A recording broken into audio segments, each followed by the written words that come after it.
This is iFanboy Pick of the Week, episode 844, brought to you by iFanboy listeners just like you.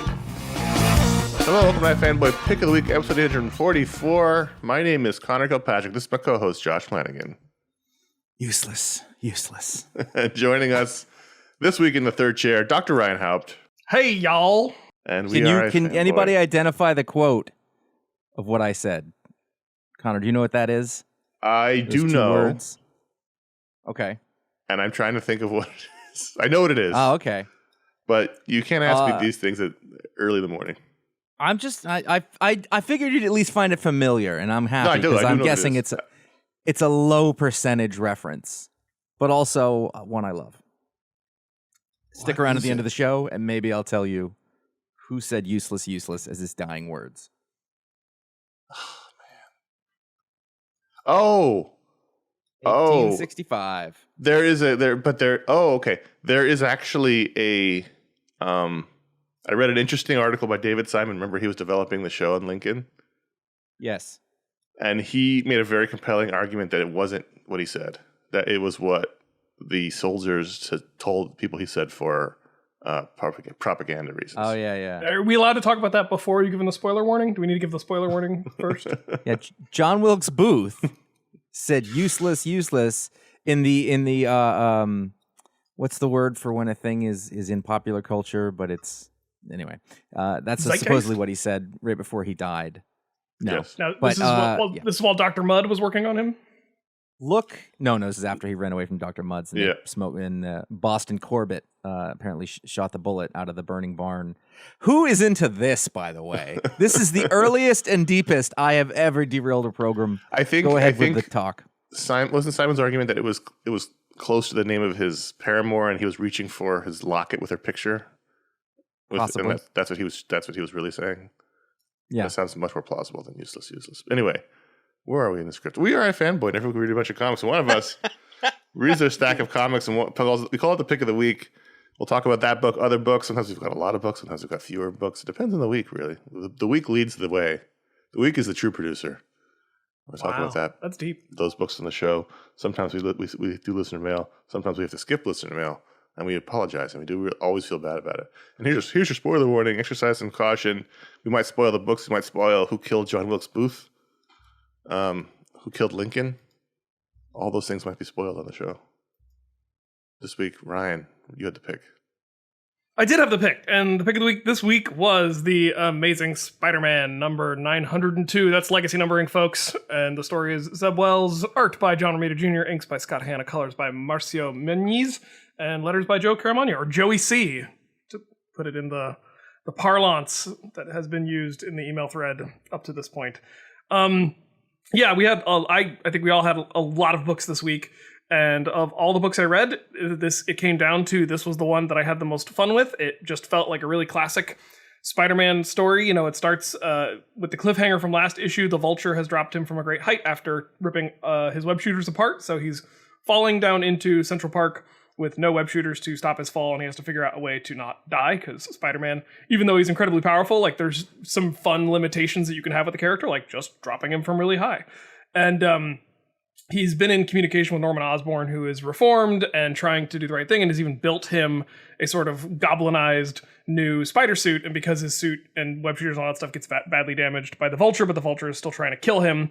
And like the Vulture is really mad because his granddaughter has rejected him because she's learned from Spider-Man the Vulture's true nature. And so Adrian Toomes is very upset about that and taking out his anger on Spider-Man instead of getting some therapy at BetterHelp.com. And free advertising this week, pal. So Peter eventually is able to get his hands on the new suit from Norman. Now he's got like a spider glider, and so he's kind of like part Spider-Man, part Green Goblin, and using that he's able to take down Vulture. And then he and Norman come to an agreement where Peter's going to go work for Oscorp. So I loved the cliff. I love the sort of solving the problem of falling from a great height. I like a debut of a new suit that is not going to stick, because Spider-Man changes his suits pretty often, and I like the sort of relentless optimism that Peter shows and willing to give his own villains a second chance, even though it's probably not going to work out. Norman's going to turn on him somehow, but and he's experienced that multiple times. Mm-hmm. Like he just won't stop reaching for the electrified cupcake. He can't. But that's part of his heroism, and I really liked it. So that I just had a lot of fun reading this. I thought John Romita Jr. was the artist when I first started reading Amazing Spider-Man regularly, which was during Straczynski's run. So he's one of my favorite Spider-Man artists, and this just I thought really sung on the page. Looking at his art, and the story was just super propulsive, and I just really dug the hell out of it. Josh, the electric thing that the creators can't stop reaching for is the glowy spider on the chest, which is back now. Oh, I didn't even notice it, but it's okay because this is not like the main. This is not the A suit. It's just. I know. I'm just saying. It makes sense. It's back. This was also my pick of the week, by the way, too. It was your pick of the week, really? Yeah, I love this. I love this issue. What I really liked about it was all the things you said were right. Like how's he gonna get out of this cliffhanger was fun, and the Romita art was terrific. But I also really like the minor sort of head swerve they gave us, in which Peter calls up Norman for help, and Norman says, "I can't come help you. Good luck, sorry." And then he breaks the phone, smashes it, and I'm like, you think, oh God, it's Norman's back, right? He's still evil and unhinged. But what we find out later was he broke the phone because he's frustrated that he can't go help because Sin Eater took away his sin, and he can't get back on the glider because once he does, it'll all come back. Like it's almost like he's an addict. Right, so it was a reversal on what we thought was happening, which I thought was a nice little. I think Zeb Wells is terrific. He was one of the Brand New Day writing team, and I always liked his issues quite a bit. I think he's a very good Spider-Man writer, and I think he's a very good comic writer, and I think this whole issue was terrific. He's been doing mostly the TV shows, like the animated Marvel shows, I think, for a while. I also really liked this a lot. I don't know about pick of the week, but I didn't really pick one. And I think that for me, this run is filling in the same way that the Dan Slott run filled in for Fantastic Four. And I was just like, oh, we're back. We're reading Amazing Spider-Man now. Right. There's not, like, all the drama in this there's obviously the danger of falling from great heights and then how he's going to figure that out. But he's got the right amount of soapiness. Right. Well, but then the drama comes from the interpersonal relationships, which are all messed up because they're criminals and villains, but at the same time, incredibly intimate. Norman Osborn and Peter Parker have such a long history together that's intertwined, and it's just so rich. But it's melodramatic. It's soapy, I guess is certainly the way to do it. Same thing with the Vulture here. Like, there's a personal nature to it that is different than I just want to smash you because Stiltman's in the road. It's all little and personal. It's like a family book in a way. And also, I've said this, Romita fits on some things and not others, and as his style is changing over years, it doesn't work for some things. But here, I love the big panels.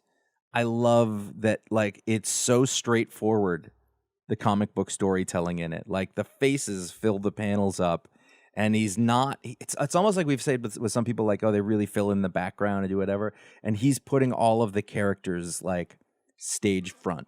Like, that's where they are. We're seeing their faces. We see the action. The camera's in really close to everything. And it makes this feel present. It makes it feel immediate, but also it makes it feel like it's of another time, because this isn't what comic book art looks like most of the time. And it's just I see there's a new Amazing Spider-Man, and then I say, no, the Sin Eater part's over. And I go, oh, right. And then I start reading it, and I enjoy it. And it's over so soon. Yeah. And I mean that in a good way. I want more. Especially this issue. I thought, I'm looking at the art now, and the opening scene where he's falling is terrific. And then then immediately afterwards, Vulture, grabs him at a high speed and takes him up, and then throws him into a brick chimney. And you can just feel the sort of the hit there, was the way he's drawn it. Yeah. And I thought, God, he's really fucked up. Like, he's really fucking. Romita does a really good battle damaged Spider-Man. Yeah, and it's almost like this issue is almost like watching a side scroller video game, right? It was just like it was constantly moving to the right, and there was no let up in this fight between Vulture and Peter. Even when Peter, runs off to get a new suit and shows up on his little spider glider, and he's got his glowy spider chest thing going on. It was still it kept moving, and this is a terrific issue. It was like, this is a comic book 101 stuff. Do you know what else I've liked that adds to this is that I've been seeing reels of John Romita pop up on Instagram. And he's sitting at his drawing table, and he just seems so goddamn cheery about working on comics. No, like it translates. Like I see him there, and I was like, I can see. He's like, well, we're off to draw again. You know, he's got a little bit of that old New York man thing, but also like he seems as young and energetic and excited about it as ever. And I mean, he could be putting on a Stan Lee like show, but you know, I don't know that he needs to do this anymore. You know what I mean? Right. Like he could just do covers and convention pieces, and he'd make as much or more money. He's still doing it because that's how his dad did it. That's how he did it. Ass. You know, he doesn't need to do this anymore. Yeah, and so when you're, you know, in your 60s, that's correct, right? You know, I think he's in his and 70s. you know, he's a comic book. If he's 70, he looks amazing. He works out a lot. You see his arms. He doesn't wear sleeves. I know that, but it's true. But either way, like, you know, whether it's He's true or not, I want to believe he's 66. that I want to believe that he loves this, and Yep. and I every indication is that he does, and that means a lot. That adds a lot to it. It's also very Spider-Man if you think about it. You know, like I just got to keep doing this thing because it's what I'm here to do. You know, and that's his job is to draw comic books, and that's what he does. You know, and he does it great. I think if anyone does genuinely enjoy everything that goes into doing comics, it's got to be a Romita, right? I mean, what else has he known? You know, this is it. And if you're still 66 and you're still doing a monthly comic or whatever this is it double bi-weekly? I don't even know, but you've got to like doing it, you know? And he's still very, very, very good at it, you know? Yeah.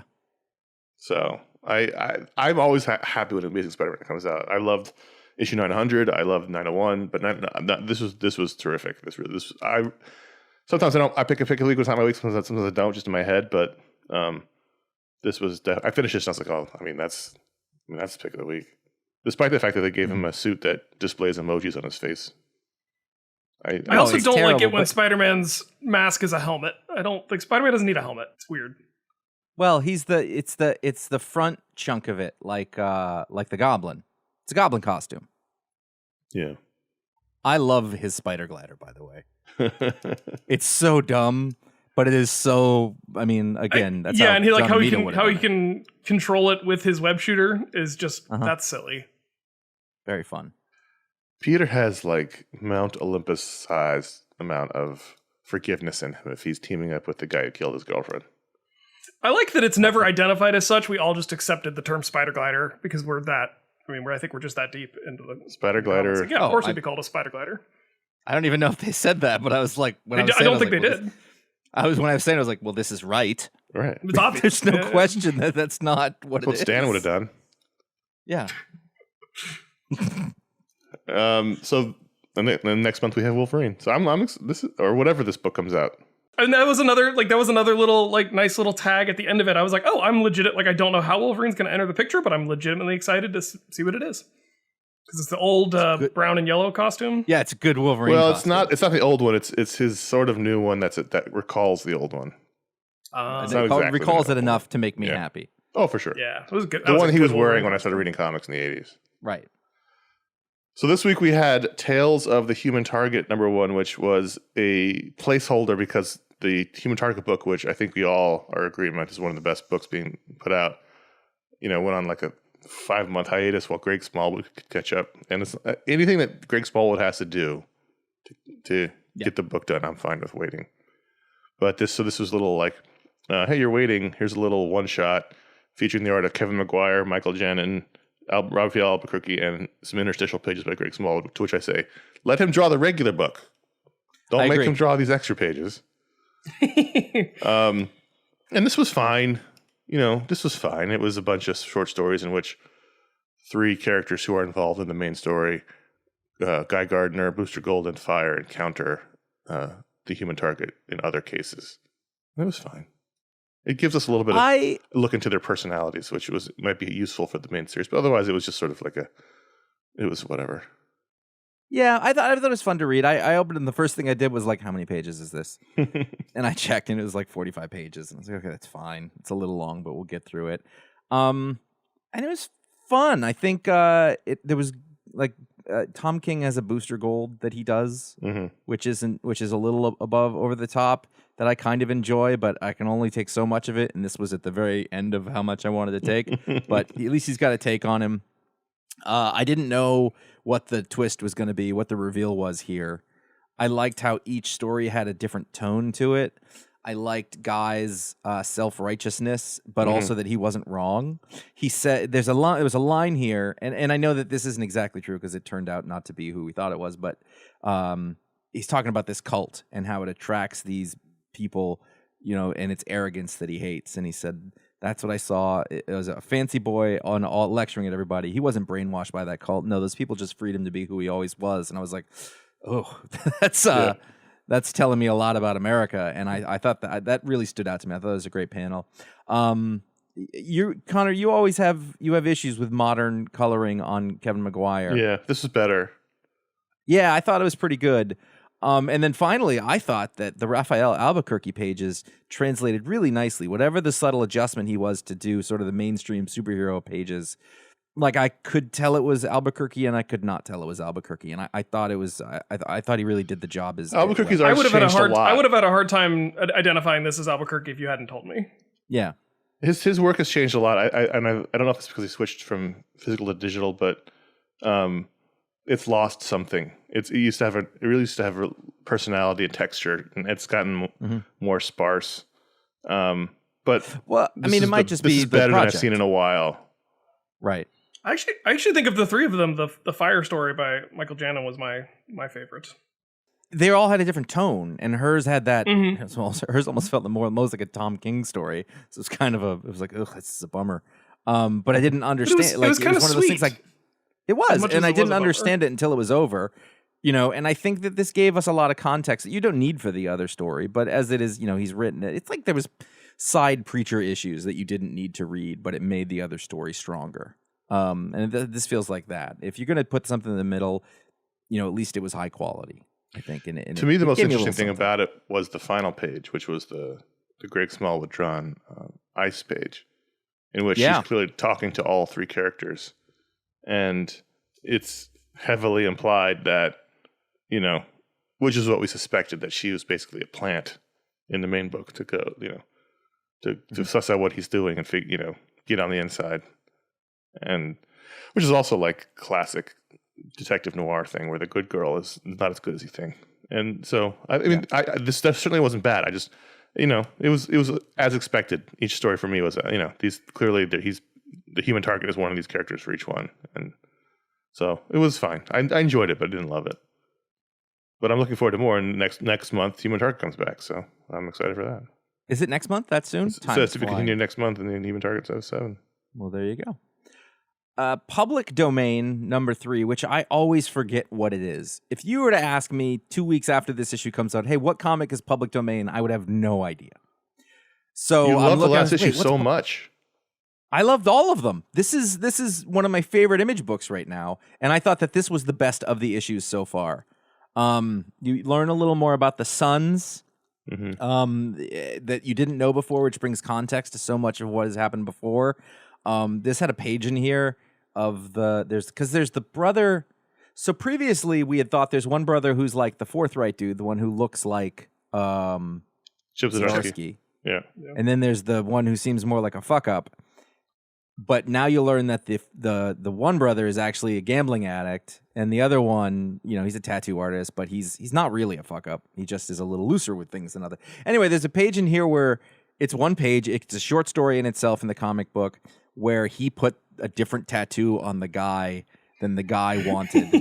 And then he gets fired. Really funny, though. It's really funny. It's really well done. The tattoo is great. I know. And it's such an improvement. The tattoo was so dumb initially. But I also love the fact that the guy who runs the place is like, why did you do that? He's like, it's better.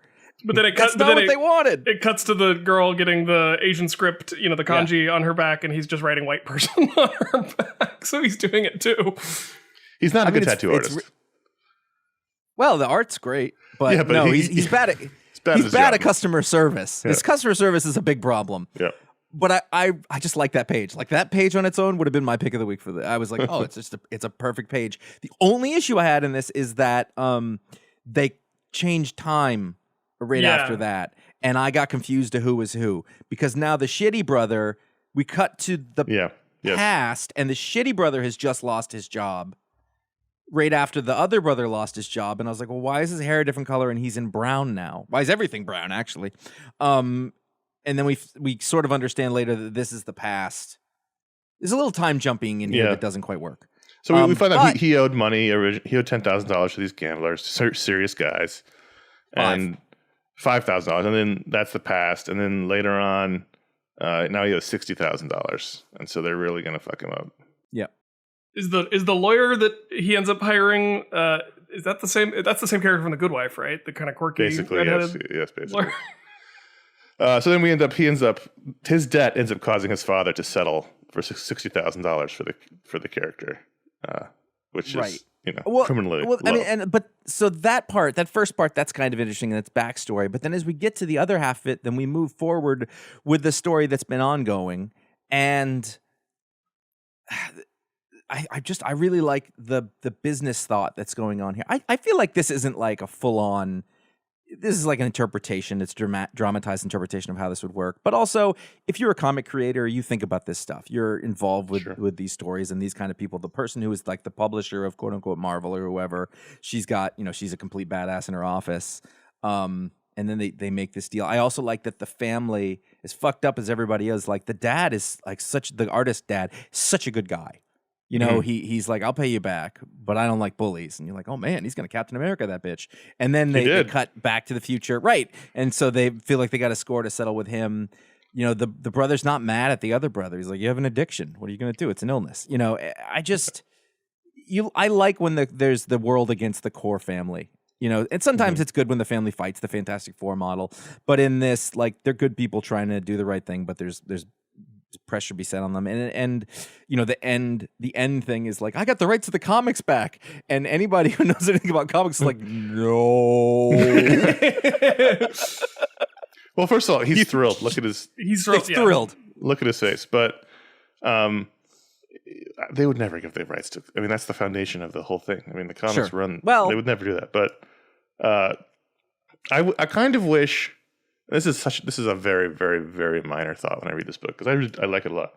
I kind of wish he had a colorist, because the coloring is kind of flat, sometimes distracting. I prefer flat coloring.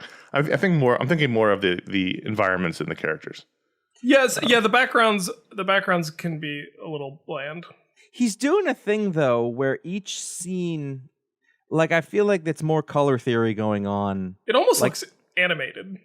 The technique of the coloring is basic, and I'm actually fine with that. I love the character coloring. I just wish the background coloring was a little better. Right, but like, so the first bit in the tattoo parlor, it's all green and pink, and then I think you're onto something, Josh. It's brown and green. As we get into her office, it's pink and purple, pink. Like each scene, it gives you a mood sort of about where they go out. They're outside, and it's all blue. You're right. He's doing themes here. That's cool. I don't know exactly what they mean, and I wish that they were used into slightly better effect in terms of time frame. Well, Josh, it's these are the Infinity Stones, right? So he's going to reveal. I just like this is one of those instances where he decided, I think, not to be like 5 years ago, and I think he should have. I think that would have fixed everything. Yeah. Now, 5 years ago, whatever, and then all of a sudden you're good to go. Also, the brothers' haircuts are too similar. Somebody needs. Like, the dad has a ponytail. Somebody needs some other shit or blonde hair. Well, I mean, are you saying you have trouble telling the brothers apart? When they switch times. If you look from when the tattoo guy gets fired to the next page from that, the other brother, they have the exact same haircut, but the coloring slightly different, and it was confusing. I never have that trouble. Because one of them has black hair, one has brown hair, one's fat, one's skinny. Yeah, but all the coloring changed. You went from we went from that purple thing. I thought I was like, did the lighting change, and that's why it looks that way. No, he has glasses on, I guess. That's different. Yeah, they look really different to me. I don't have a problem. Well, it's because of the time change, though. That's why. Doesn't matter. Could have used it a little better for me. Fantastic Four, number 691. The final issue for Dan Slott. There's Epic Run. I'm standing up and saluting. we didn't deserve it. It was delightful all the way through. I'm really gonna miss it. Yeah, and this was a classic epilogue issue. Yep. Right. So the story basically ended last month. We get to wrap it all up and reset. This is perfect. Like Dan Slott is the perfect guy to do an incredibly long run. Fuck up everybody's lives, and then at the end of the lives, he gets to set everybody back on the board, which is what he's always done. This issue is mostly about Johnny getting his life back. He's no longer constantly novaing. That's what we've been waiting for. I was going to say, I like that the problem wasn't that it was like difficult science, is Reed just didn't have time. So now everything's been taken care of. All right, here you go. They'll help fix you. Give him some numbers. He's good to go. Like, they just reset it. They didn't leave it like that, which gives questions about what's happening in Amazing Spider-Man and how far in the future that is. But whatever. This is mostly wrap up. I don't know the point of this sister character. She was kind of annoying and didn't really like her, but she was mostly just an audience conduit into what was happening in the story itself. But I don't know that we needed it. It's frustrating when a new character is brought in and all they have to say is like, no. Like, no, I don't agree. And it's like, well, I mean, I know comics aren't improv, but like, it helps if you yes and the characters who are trying to do cool things. Yeah, she was annoying. But the little Molecule Man bit was fun. Like, it was all the bits in here were fun. And you watch, she's going to be a main character in the movie.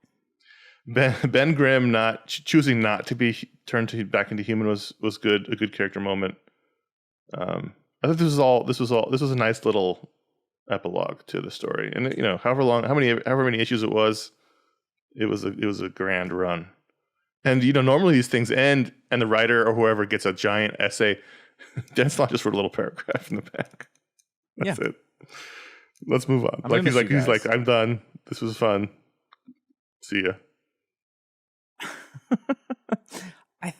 It was so fun, and let's give credit for introducing kids to a story and having it not suck. I mean, introducing a kid to the Oliver. I just realized what I just said. The Brady Bunch Oliver, edition or Chrissy, to every sitcom in our lives introduced a kid around season 7 or 8. Run. Yeah, and it just like it felt out of place and it was dumb. And they did it in this and it works. Like, I don't want these kids to go away. I like Ben Grimm's little family. It's interesting and it's funny. I'm guessing that the next, maybe not necessarily the next run, but some point after that, somebody's going to lose the thread and screw it up, or they'll be like they're going to hit adolescence and then become violent or whatever it is. It's going to be bad, but in this form as it exists right now, it's great. Yeah, and I also really liked Johnny coming out of his flame state, not being mad or bitter.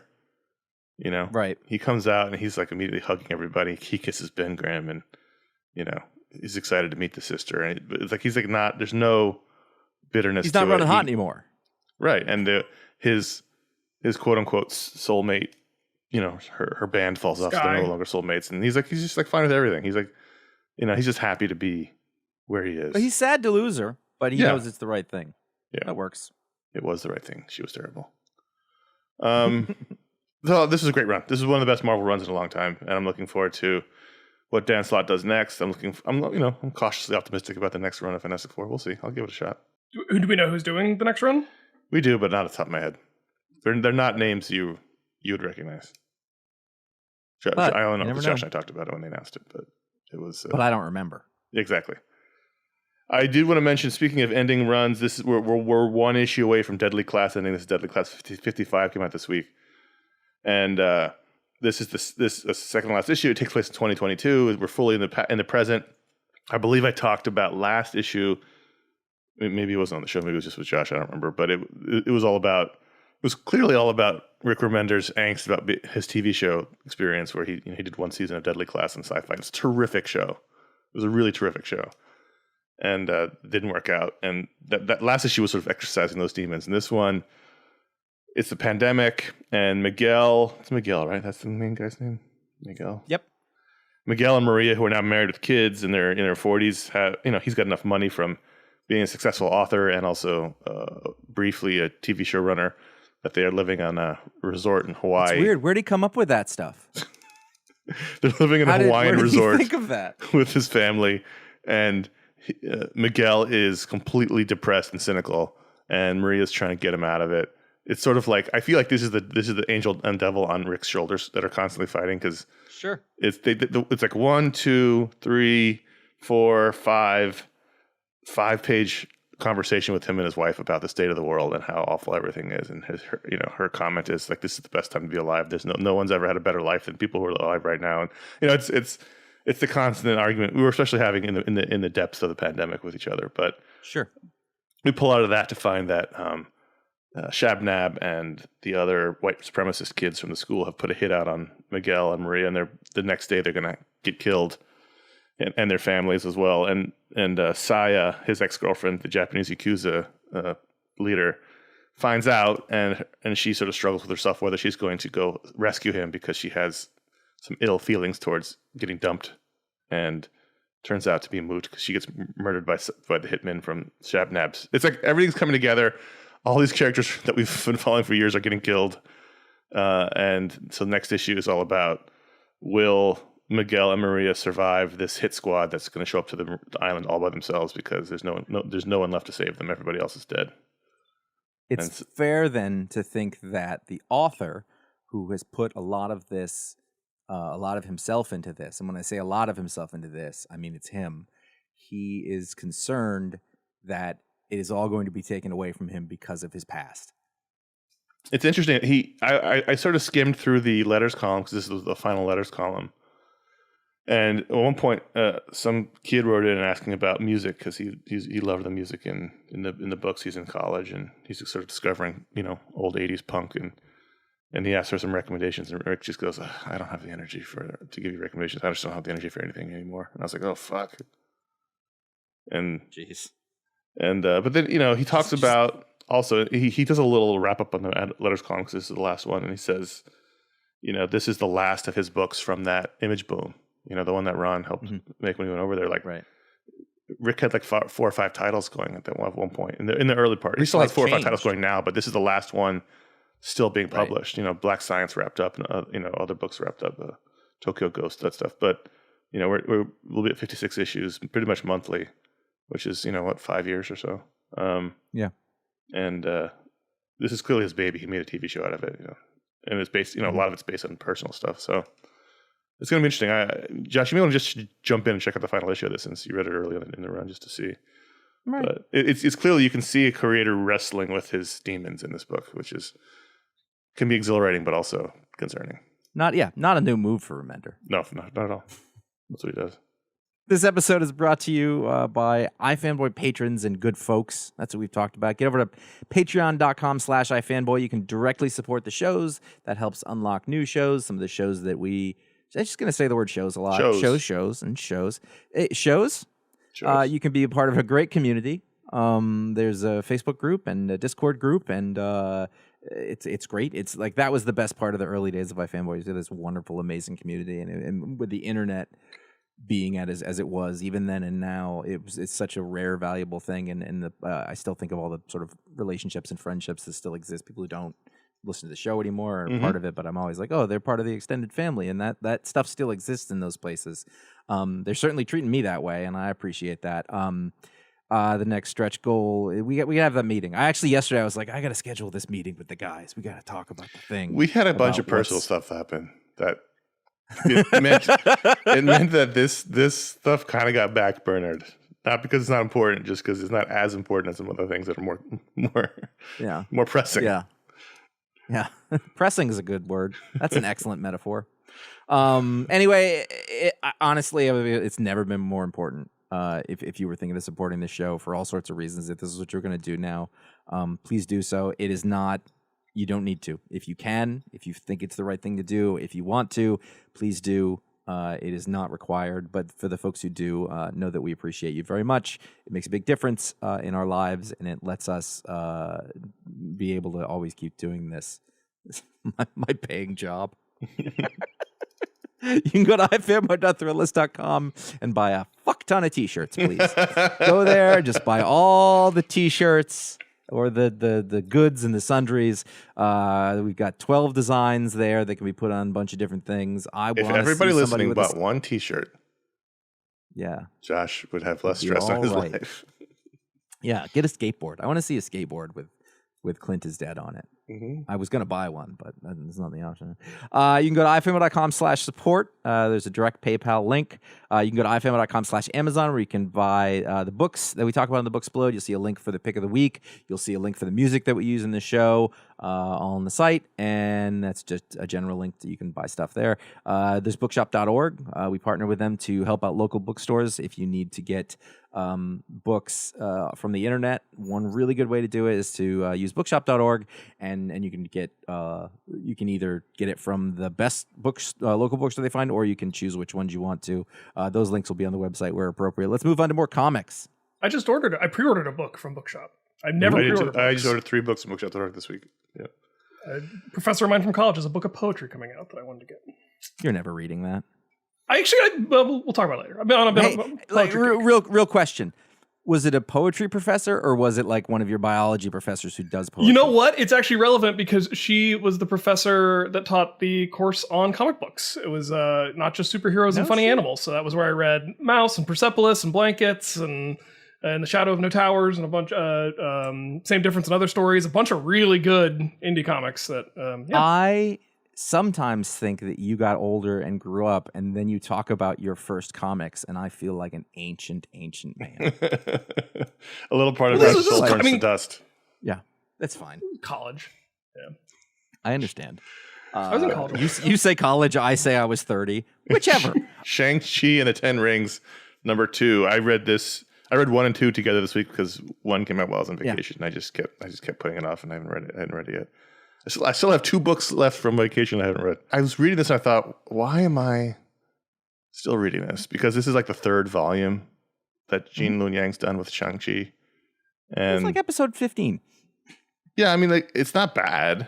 Certainly not bad. This is actually issue 140 of Shang-Chi. But is that on the cover? Oh yeah. Yeah. But this is enjoyable. This particular arc is enjoyable. It's not great, but it's also not bad. And I think I just really like Gene Luen Yang. I think he's legitimately one of the best comic creators at work. But I just don't know that this is his strong spot.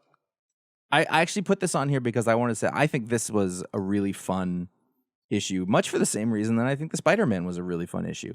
It was like he's got the rings and whatever, but his old girlfriend shows up. They go on a mission together. There's a twist. I was like, just straight up, like, this is what Shang-Chi should be.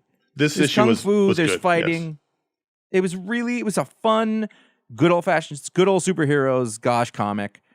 And I really enjoyed it. It was over, and I was like, oh, that was really fun. That's what there wasn't a lot of navel gazing and like, oh, my dad this or whatever. It was just my girlfriend shows up. She's a sexy MI5 agent. And it's our old partner here. There's like a guy with a sword claw hand. You know, it was a little dumb. It was a little 70s and really fun. It did, yeah. 70s are very, very like James Bondy, right? Like it's mountain layer and switcheroos and scuba diving, but then you have your clothes underneath your wetsuit. That's a very like James Bond thing. There's panthers at the gate. He's like, there's still panthers here? That's great. Yeah, guy loves totally panthers. with it. My question is, did this sort of reveal that Shang-Chi was originally British, like from Hong Kong? Feels like it. That's what I came up with. I was like, I bet he's from Hong Kong. He was MI6, and I was like, I don't think they let Americans in MI6. So no. I wonder if the history of the comic character is running into the current Marvel Cinematic Universe version, because that one's clearly American, and they're writing him this way, but the past seemed to indicate that he was originally British. Yeah, I don't know. I think the British services, would let you in, but whatever, doesn't matter. I am at the point as a comic book reader now where I like that. I was like, you know what? Fine, make it make not sense. Like, let it be. I want to see how they work this out. Like, I want to see them try to have their cake and eat it too, and either have it work out or not work out. I just find it interesting now. Like, it doesn't bother me in the least. According to the internet, he was born in the Henan province of China. Well, that's not Hong Kong. It's interesting. I read a lot of DC versus Vampires last week, as you may remember. Mm-hmm. And so this week I thought, well, maybe I should give this Task Force Z a try. What is this? I don't even know what this book is. This is Matt Rosenberg's Suicide Squad book. Okay. But the twist on it is that the villains are all dead and have been reanimated. So he's got like a reanimated Bane and zombie, and Kurt Langstrom and whatever. And so I just read 11, like having not read any of them. And Jason Todd is in charge. I love doing this now. I think that, to me, if you can just read a random issue of a comic book that's well done and it's still fun and makes sense to you, then they're doing a thing right. And they're doing a thing right. I read 11 and it was fun. Eddie Barrows is an artist who I really like. You know, Matt Rosenberg has an amazing gift of dialogue and character and plot. Like, he's a great comic book creator, genuinely. And it was really fun. So I went back and I started reading it again. I've read issue 1 now, and I'll read the rest of them and catch up. But it's big and dumb, you know. It's a Jason Todd story. You know, I've never liked Suicide Squad, and I don't like zombies, so that's why I didn't read it. And I was like, I got to read what Matt Rosenberg writes. You've never liked zombies? He doesn't like. No, zombies. No, I don't like horror just in general, but like zombies, no. He doesn't like zombies. Wasn't a thing. Yeah. I liked Walking Dead despite the zombies, but when it was a TV show, it was a zombie TV show, and therefore I didn't like it. Shaolin Cowboy, Cruel to Be Kin, number 4, mostly by Jeff Darrow with colors by Dave Stewart and letters by Nate Picos. Have either of you ever read any Shaolin Cowboy? Forever ago. I appreciate and know Jeff Darrow, but didn't we read the first art, issue of this? I don't know. I think I tried to and couldn't. Maybe. No, I never read it. Not this. I tried to. I saw it, and at some point I thought, oh, I want to catch up on this when there's a number 1, but I missed it or something. Shaolin Cowboy was one of those books that I back when I worked in a comic shop and I just was devouring everything on the shelves. This book was still being published and coming out, so I've read all of the original ones. So when I saw there was a new series, I was like, oh, that's fun. I'll give it a try. And it's exactly what I remember. It's this crazy post-apocalyptic sort of Mad Maxy like environment, very deserty. But it's the Shaolin Cowboy, who's this ex-Shaolin monk who now just wanders the wastelands, and he's got a little pet Komodo dragon who's following him around, and the Komodo dragon's dad is trying to eat him, and that's the Cruel to Be Kin joke of it all, and he just goes around fighting weird monsters and stuff in the desert, and it's really straightforward, but the in terms of story, but the selling point is the art. I mean, the art is just crazy gorgeous if you're into the Jeff Darrow hyper-detailed, hyper-violent style of things, so... I see. So issue 1 came in 3rd for Patron Pick, and I think I read it that week because it was like in the mix. And also, I haven't read Jeff Darrow in forever, so I think I read the issue and it didn't do anything for me. So I never read anything more. It reminds me a little bit of the Anthony Bourdain book, that Get Hero that he did a while ago. Yeah. But obviously, this predates that. But if you read that and enjoyed the sort of Are these zany reprints? No, this is a new story as far as I know. Oh, okay, right, okay. But the property is old.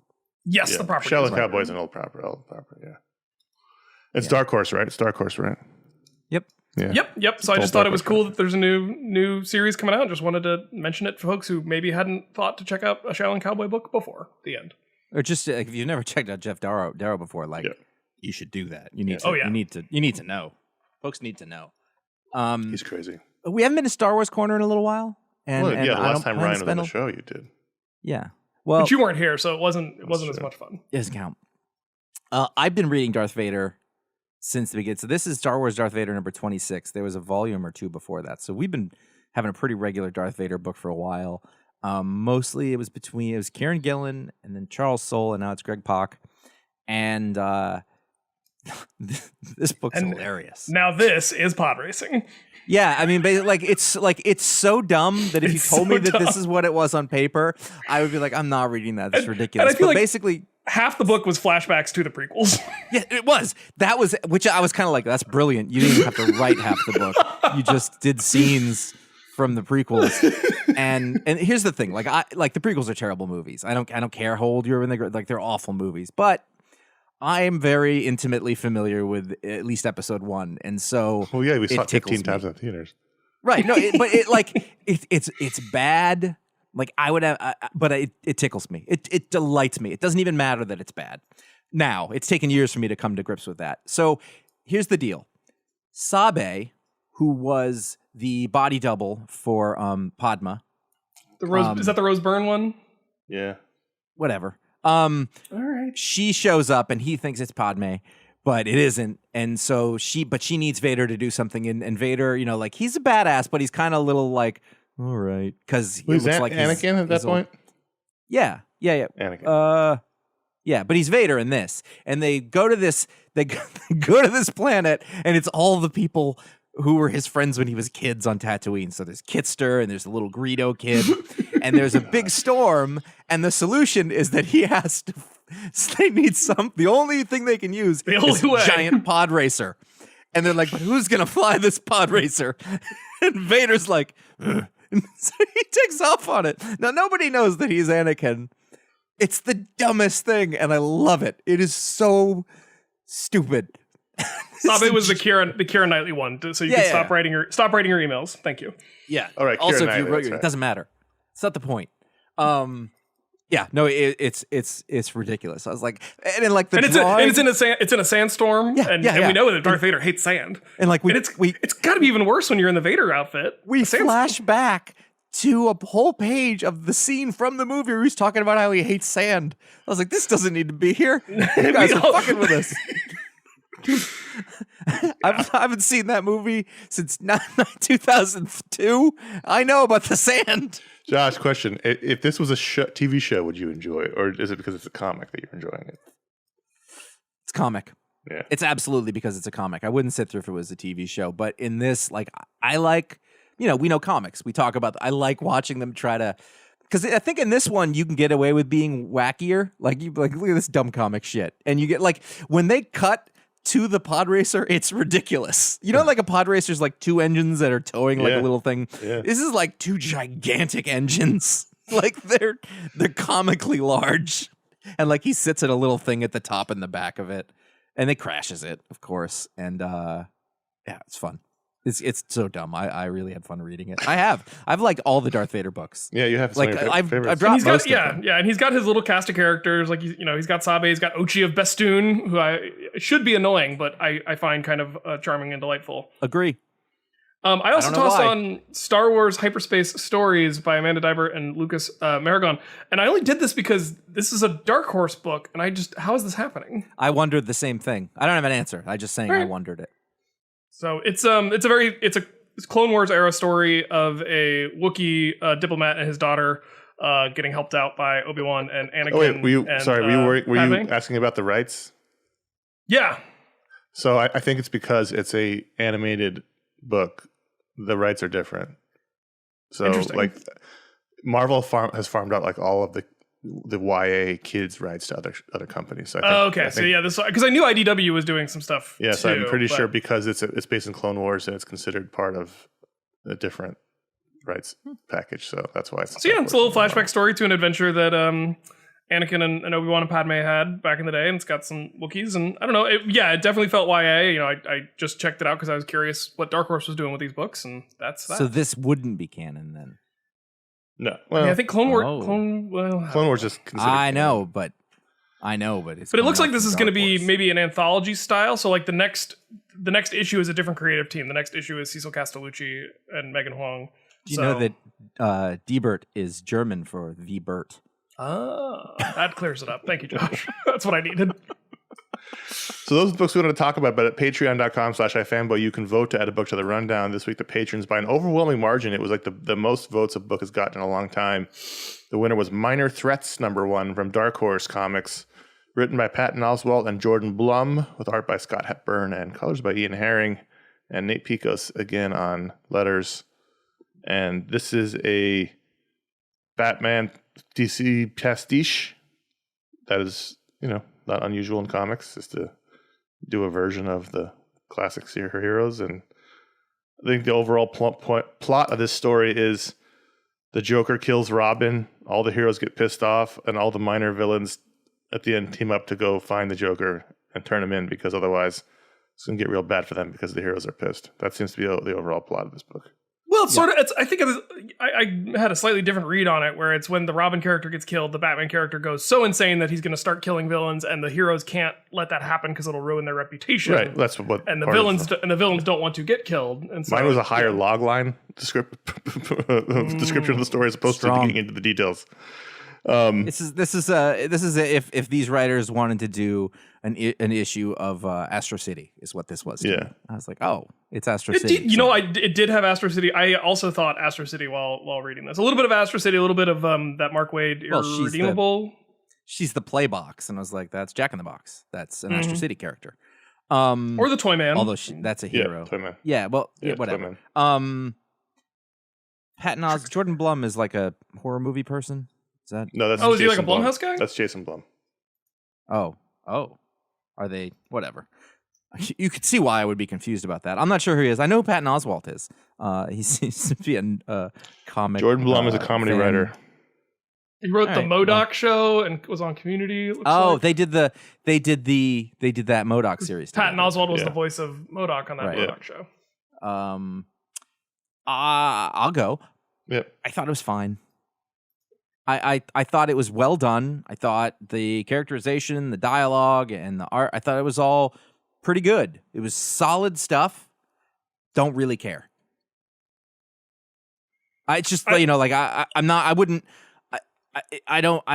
wouldn't search out this story because it's just a DC analog and it's telling a different story. But I like the art a lot. We were mentioning, Josh, how you can use colors to make it more obvious that a flashback is happening, and this book did that nicely. So I appreciated that because it wasn't as confusing of where we were in the timeline because of the colors when we're back in time are a little bit more flattened and sort of pop arty, nostalgic almost for a earlier, simpler time in the world when the modern world is a little drabber and gringier. So I really like the art. I agree the story didn't fully grab me. I was interested. It wasn't a slog to get through, but no, it wasn't bad. I wouldn't if I read this, I wouldn't be like, oh, I got to read this. It's not. I'm not interested in it. Connor. Yeah, I mean, it was fine. I don't mind pastiches. Sex was terrific. Obviously, Astro City is terrific. Black Hammer is terrific. You can do interesting stories by building off of what is familiar. And I thought this. I think Ryan is correct. The art was really good. The main character, who was sort of Toyman's daughter character, it was interesting. Her power was fun. That she takes raw materials and turns them into deadly toys. I thought that was a fun power that I wish was a patron power. It was okay. It was okay. It had a big week. On a big week like this, I very rarely check out new books. So I didn't really look at it originally before with Patron Pick, and I don't know if I'd read more. I didn't dislike it enough to not read more, but I didn't love it enough to definitely be like, yes, I definitely want to know what happens next. But I do think the conceit's interesting, although not entirely original. And I don't just mean the pastiche wise. I mean the idea that there's a code. This is very much the boys kind of empowered. There's a code amongst heroes and villains. You don't cross the line, and when that happens, it's a major deal. And it was fine. And there's a villain bar. I feel like that's become kind of a trope as well. That there's always a bar where all the villains hang out.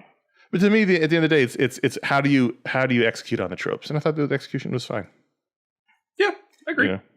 So I mean, it was fine. I didn't dislike reading it. I enjoyed reading it, but at the end of the day, I finished it. So that was fine. I didn't need more. Right, but if the next issue comes out, are you compelled to find out what happens next? Not compelled, but if it came out and I had 5 books, I'd probably read it. Right. But it's unlikely. Right. Yeah. So. I don't care what happens next. I thought it was good, but it just wasn't something I want more of. Ratings at 5. Ratings. 3.5. Yeah, that's what I was going for. I like 3.5 for us. Mm-hmm. So none of us are sticking with it. I think Most I'm with likely you. not. Like, yeah, I might, but I'm not. What is it? Is it Dark Horse? It's Dark Dark Horse. Horse. it is Dark Horse. Yeah. This would have been Image at some point in the past. Yeah, and it doesn't say if it's going to be a limited series or not. I think if I knew it was only going to be like 5 issues or so, I might be more inclined to stick with it. But Yeah, you have to assume everything is a limited series at this point. That's just the way it goes. And they're not doing 45 issues of Minor Threats. It's going to be, Then again, they've done like 100 issues of Black Hammer, so who knows?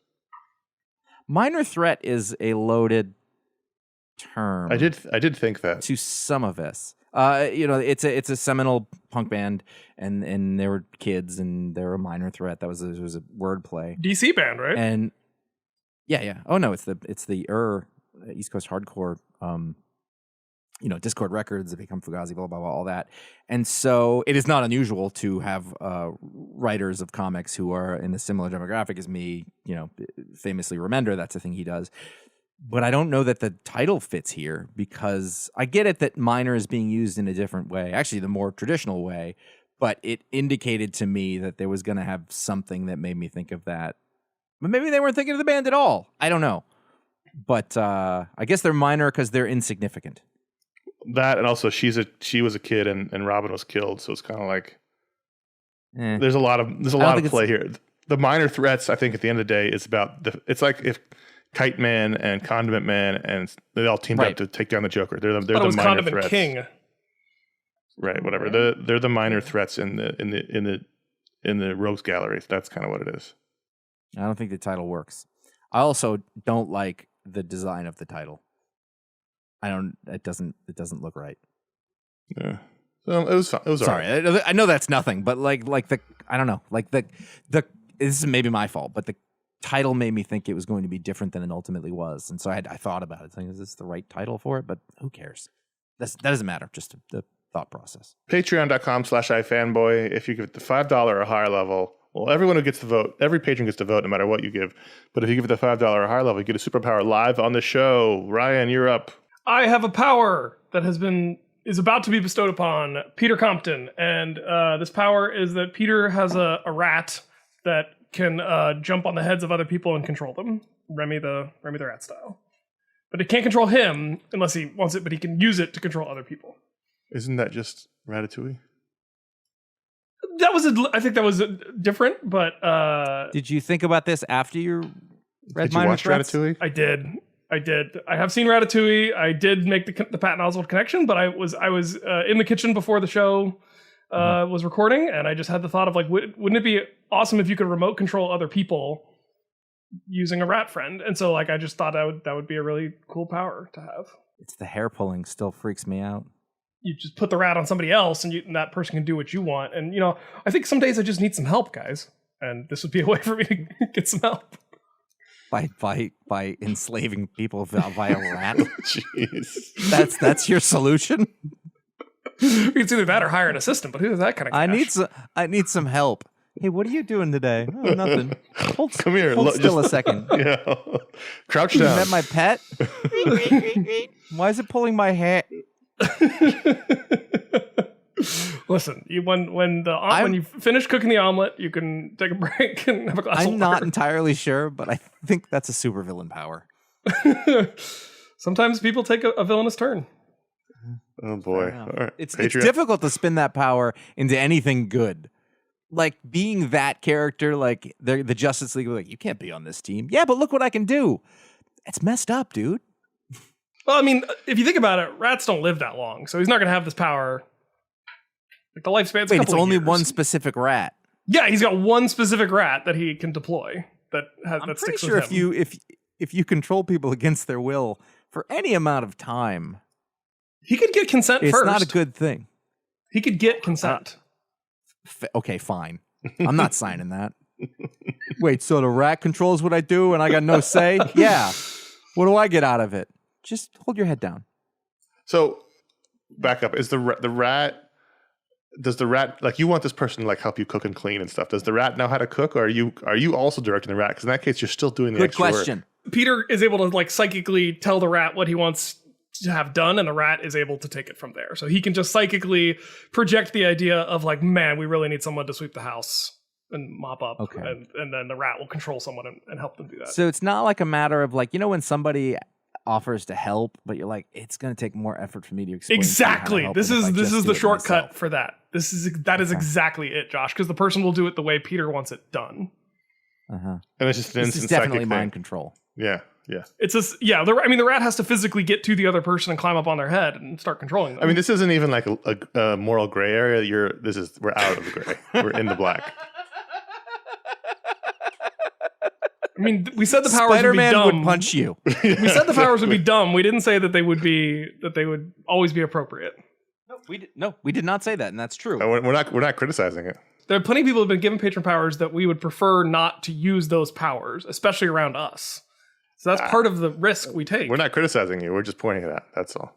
Okay, that's fine. Patreon.com/iFanboy. That's how you can get a patron power like Peter. Thanks for being a patron. Sorry, Peter. Comes great rat Sorry. rat We haven't apologized. We haven't apologized to the patron in some time. I think we can do this question quickly. We're not that far over. Okay. So Adam from Orlando, Florida wrote in a while ago. Sorry, Adam, your email's been in our script for so long. We've been thinking about it, even if you didn't think about it that long. Adam says, I've thought about this for about 2 minutes, which is not even enough to think about. But who is the Kang out of iFanboy people? So I assume it means everybody who's ever been a host or a writer. It's got to be Paul, right? If Jonathan Majors is any indication, which one of us has the best biceps? He was a terrible Kang, and I hope they change his personality for the movies. It's got to be Paul, right? Can you define? Can we The define Kangness? Kang? Yeah. What are we? The bombastic Paul's not pomposity. exactly a. But there has to be there has to be But he's something not a about conqueror. Kang that has to That's be true. both conquering, self-defeating, and I would argue fashion icon. But I not fich like his wrong. personality is a major part of Kang. Like Kang talks about himself in the third person. Kang is overconfident. Kang, will monologue at you. Oh, wait, overconfident? I'm out. So who not is the me. Kang? No. I don't It's know not that. Connor. Does iFanboy have a Kang? I want to clarify that none of this is bad, right? I think there's no one-to-one analog to Kang in the Fanboy crew, but I think there are Ron. like It is. He's even Richards. He's a Richards. That's a good point. He's the most world conquering out of all of us. That's very true. He wants to defeat his enemies. Is he self-defeating? There's got to be an element of. I mean, again, I think that's maybe why this is a bad fit. No. Does Kang ultimately reach his goals? No. well, Yes, he does. Immortus does. No. Immortus does. He Immortus gets is where he not needs Kang. to go.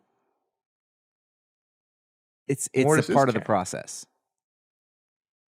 No, Immortus is Nathaniel Richards. Kang is Kang. That's what Kang would tell you. Exactly. But it's not. But he's delusional. He's too close It's to it. I Ron. can't see. Ron is Kang. Yeah, All right. not a one-to-one. fashion He's icon? not as pompous No. as Kang. He's not a fashion not icon, but He's not evil. Well, let's come back on that pompous thing. I think he's going to be pissed we said he wasn't a fashion icon. he's not a fashion. I think he knows. He might have been knows in it. 1994. I don't. Well, I Kang don't is a agree ti- with that. Kang is a time traveler. That's kind of true. You look at Ron and you think he's time traveled from the early 90s. Ooh. All right. Ouch. I'm coming around. I'm coming around on this pick. It is. And anybody who's come on this show in the last 5 years, is like, what the hell are you talking about? I'm sorry. This is for long time listeners. Yeah. Why don't you time travel back to the earlier episodes? Adam, thanks for writing in. Contact@fanboy.com. You can write in there if you want your email on the show. Also, if you want to get on the Mediasplode, put Mediasplode in the subject line. Someone wrote in a Mediasplode question recently that was about Grant Morrison. And I was like, well, we're not doing this on the Mediasplode. It's not a Mediasplode question. So. Grant Morrison makes media. Right, but it's like, what do you think of Grant Morrison's early work? It's like, well, that's a comic question. So, Mediasplode is a non-comics media show. I want to emphasize that because we always get questions. When are you guys going to cover Sandman on the Mediasplode? It's for non-comics media. Non-comics. Okay, I Top see what you're Gun saying. Maverick. So There's no comics Maverick. in that. It is a Or- comic book movie. Blackbird or whatever, but non-comics media. The Poseidon Adventure. Blackbird is the name of the X-Men jet. It's Yes. just coincidence. All right.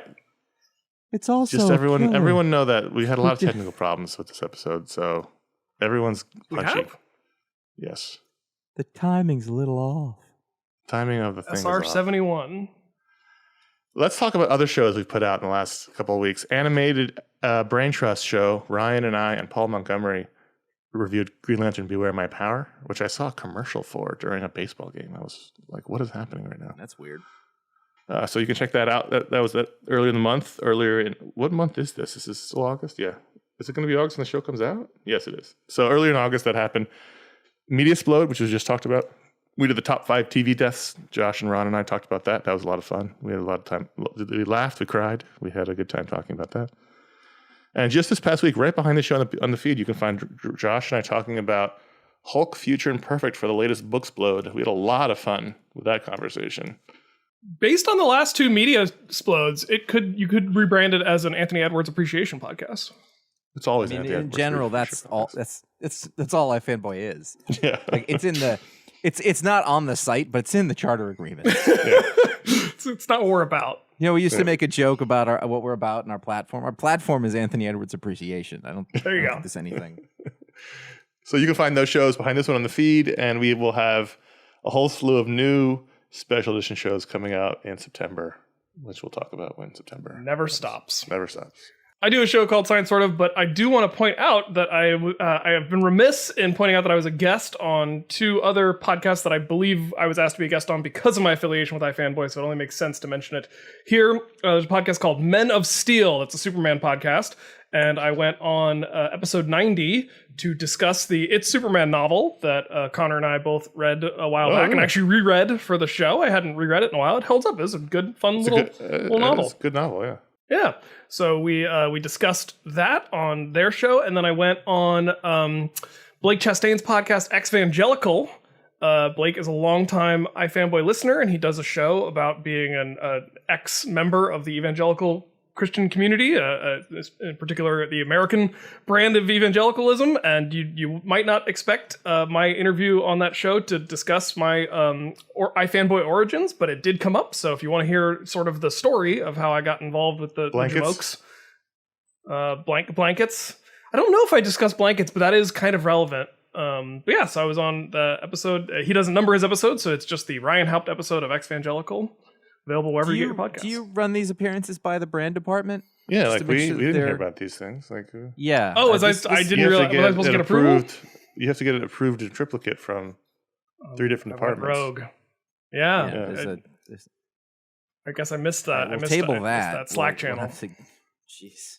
Also, we have a show coming out that the 3 of us guested on. It hasn't come out yet, so we don't want to plug it in case they have a problem. You never know with podcasts. So we'll probably plug it next week, but it was a lot of fun that the 3 of us were on recently. Or we recorded it actually a while ago, but it was a good time, and we'll plug it next week if it actually does come out. There were points involved, and you can. I want to see predictions in the Discord of the 3 of us: who got the most points, who got the second most points, and who got the not most points. Anyway, that should be coming out this coming week, but we'll see. We'll let you know on the next show if it actually did come out, and we're excited to talk about it when it does. You can find all the stuff that we have done at iFanboy over at iFanboy.com. That's our website. There's an archive of all the writing and that people have done over the years, and links to all the podcasts and video shows. All the things are there. That's where we put it. That's where it stays. You can find out what the pick of the week is before the show comes out by following at iFanboy on Twitter, at iFanboyComics on Instagram. You can follow us individually at CSGO Patrick and Jay Flanagan on Instagram. And then Ryan is Haupt, Haupt, on Twitter, and Ryan Haupt on Instagram. And finally, our YouTube page is at youtube.com/iFanboy. There are hundreds of video shows there that we used to do. And so the archive is available for your perusal. And you can see all the shorts that we wore on couches. Also, those couches were not forgiving. Like, Nope. We were all pretty thin back then, but it doesn't look like it because you sort of had that butt hunch up and everyone, You had everyone to sit, hunching you on had a to sit couch. on the edge. Yeah. You had to sit on the wooden bit on the edge. I combined bit and edge, so I said bitch. That's what happened. You got to sit on that wooden bitch. No, bit on the edge.